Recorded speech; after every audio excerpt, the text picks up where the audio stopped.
Great people who did some not so great things. Like very not great, you'll see what I mean. First up, Dr. Seuss. Turns out the man behind Green Eggs and Ham served up some seriously questionable behavior on the side. First, let's talk about Theodore Geisel's idea of loyalty. Yes, that's his real name.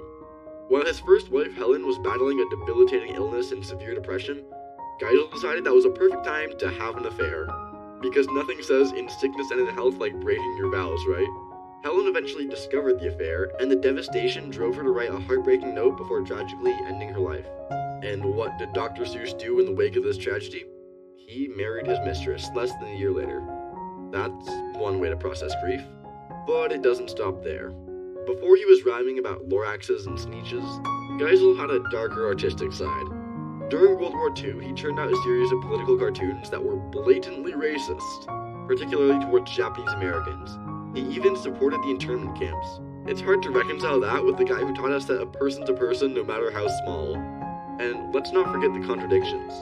This is the same man who later wrote stories about equality and acceptance, like the Sneetches, which carried a moral about rejecting prejudice. So, was it personal growth or PR redemption? We'll never know, but Horton hearing a Who suddenly feels a lot less heartwarming when you know what Geisel thought of real people. Next up, Einstein. The fellow who made E equals MC squared a household equation, and basically wrote the playbook for modern physics. But while he was busy unraveling the mysteries of the universe, his personal life was less scientific genius and more daytime soap opera. Let's start with his first wife, Mileva Marique. She wasn't just his spouse, she was also a physicist in her own right.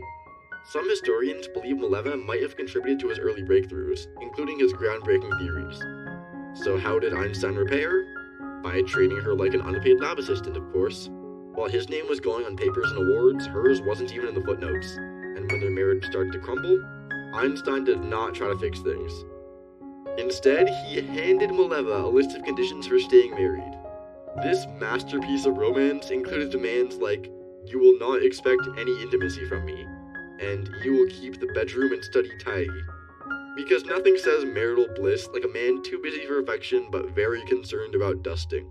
Eventually, she had enough and left. And Einstein, did he reflect, grow, and try to be better? Nope, he turned around and married his cousin, Elsa. Yup, the same guy who reshaped the way we see the cosmos thought that keeping it all in the family was a perfect idea. Then, while married to Elsa, he didn't quite decide to walk a straight line. He had multiple affairs, often admitting to them in letters as if fidelity was some optional social experiment. Sure, the guy was a genius, but evidently, intelligence and emotional maturity are not related in any way. While he was redefining physics, he was also redefining what it meant to be a horrible partner. Winston Churchill, you know him, the cigar-smoking, speech-giving British leader who helped save the world in World War II. His never-surrender attitude kept Britain going when things looked hopeless.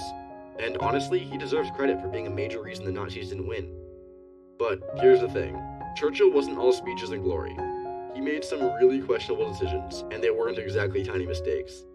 Take the Bengal famine of 1943, for example. Millions of people in India died of starvation, and Churchill had the power to help. But instead of sending food, he redirected supplies to Europe and let grain rot in ports. His excuse? He blamed the famine on Indians, quote-unquote, breeding like rabbits. That's not just insensitive, that is straight up cruel. While people were dying, their leader basically said, "Not my problem." Then there's the Tony Pandy riots in 1910, back when Churchill was Home Secretary. Coal miners in Wales went on strike for better pay, and Churchill sent in actual troops. These weren't violent rebels, they were just workers trying to survive.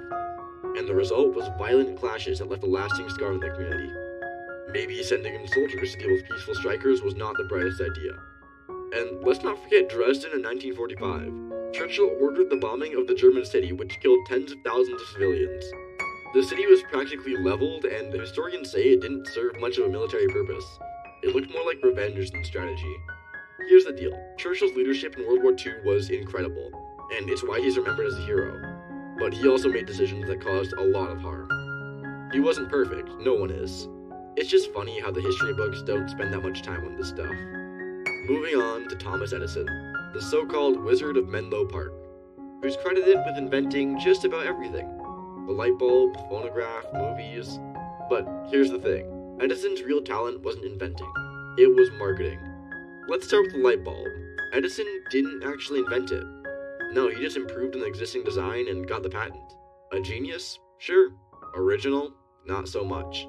And this wasn't a one-time thing. He did it over and over again, taking credit for the work of people like Joseph Swan, who had been working on light bulbs before Edison even got started. And then there's Nikola Tesla, the poor guy who made the mistake of working for Edison. Edison promised Tesla $50,000 for fixing his machines, but when Tesla actually did it, Edison laughed it off and said, "Oh, that was just a joke." Can you imagine doing months of work only to get hit with, haha, just kidding? But the real drama was the War of the Currents. Edison was pushing for his direct current DC system, while Tesla's alternating current AC was gaining traction. So what did Edison do? He went full petty mode. He spread lies about AC being dangerous and even electrocuted animals, including an elephant, just to make his point. Yup, the guy who brought us the light bulb also brought us public animal electrocutions. What a legacy. So, was Edison smart? Absolutely, but let's not ignore the fact that he was also a ruthless businessman who didn't mind stepping on a few necks, or electrocuting a few animals to get ahead. Next up, Gandhi, the man, the myth, the Mahatma. He preached nonviolence, self-discipline, and being the change, but his personal life and beliefs didn't always match the glossy image that history handed us. Let's start at home. Literally, Gandhi's spiritual experiments involved sleeping next to naked young women, including his teenage grandniece, to test his chastity. Because apparently controlling your urges is easier with your relatives in bed. Unsurprisingly, his wife, Kasturba, wasn't a fan of